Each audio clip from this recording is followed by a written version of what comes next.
चबेलर pay ngay चाहिँ Q छ बेला चाहिँ सम्झेर चाहिँ त्यससँग चाहिँ फिल्माएर फिल्म भिडियो हो मेरो घर दोर्दी गाउँपालिका वडा नम्बर 8 फिन्चोक मेरो नाम पदमबहादुर घले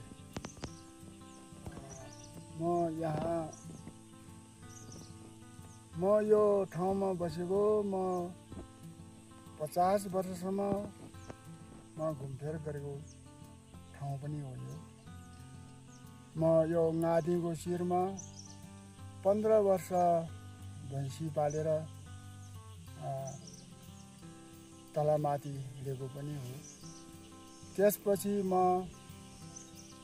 भेडागोडमा बसेर म मेमे पोखरी 20 वर्षसम्म म तलमाथि गर्ने थियो भने मैले 35 वर्ष निरन्तर लगातार म भैँसीगोड र भेडागोडमा यो ठाउँलाई निरन्तर दिएको हो 80 वटा भेडा लिएर मेमे पोखरी 9 वर्षको बच्चा 2टा लिएर मेमे पोखरीमा बसेको हो 80 वटाबाट 600 भेडा पनि बनाउनु भयो मैले यो ठाउँ अनुसारको र मैले बुझेको कुराहरू मैले सोचेर यो ठाउँ रमाइलो पनि छ रमणीय छ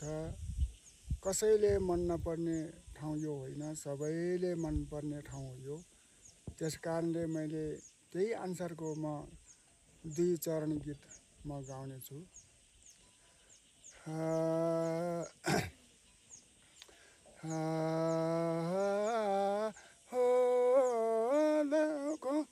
रमाइलो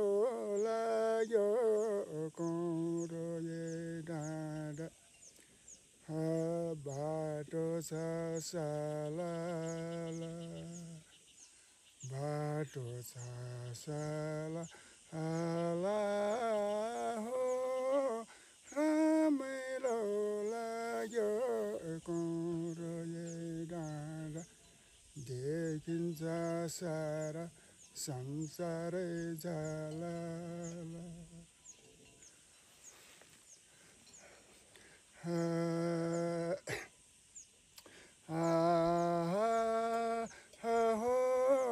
आज पनि जाउँ जाउँ भोलि पनि जाउँ आज पनि जाउँ जाउँ भोलि पनि जाउँ मेमेको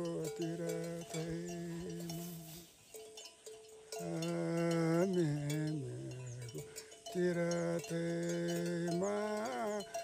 हो आज पनि जाउँ जाउँ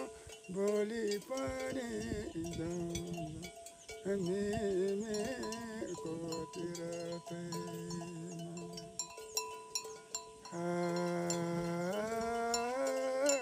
रमाइलो लाग्यो कोरोले डाँडा बातासे सारा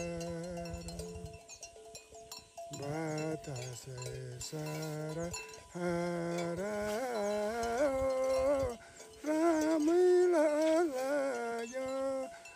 कोरोले डाँडा मन भयो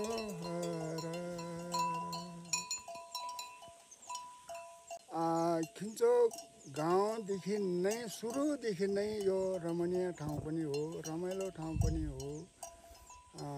आज हामीले यो पर्यटनहरू भित्राउनको निमित्त भर्खर सुरुवात गर्दैछौँ र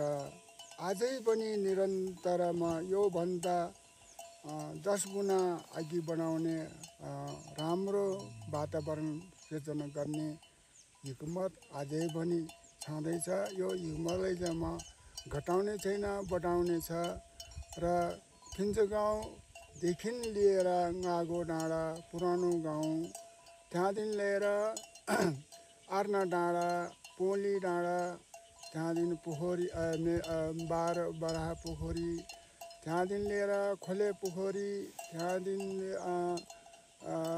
थोदी माडी, च्यार्बो माडी, त्यहाँदेखि तोयु च्याउगा, ननाम्रो फाँड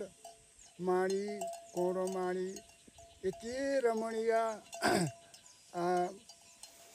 चारैतिर वहाँ माछा पुच्छ्रे, अन्नपूर्ण, धौलागिरी, मनाङ हिमाल, गणेश हिमाल, बौद्ध हिमाल, उता दुधपोखरी हिमाल पनि चारैतिर हिमालहरू देख्न सकिन्छ र सारा संसार देख्न सकिन्छ।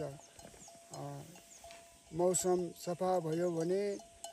यहाँबाट नदेख्ने कुरा केही पनि छैन। यहाँ समयअनुसारको यो वन जङ्गलको अनुसार समयअनुसारको चिजबिज फलफुलहरू पनि देख्न सकिन्छ। थरीथरीका चिजहरू समयअनुसार चिज पनि खान पाइन्छ। यो ठाउँमा रमणीय ठाउँ हो। यो ठाउँ कुनै किसिमले डर छैन, कुनै समस्या छैन। यो ठाउँमा